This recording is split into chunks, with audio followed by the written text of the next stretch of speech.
Good morning everyone, my name is Tanvi from grade 9th E. And my name is Shia from 9th A. Today we are going to tell you how to make first page of our project file. So let's start. First of all, click on insert, then word art. Now you can select any style, like I am selecting this, then click OK.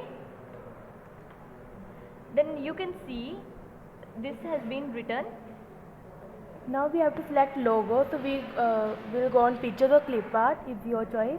I have choose clip art, and you can choose any of the logos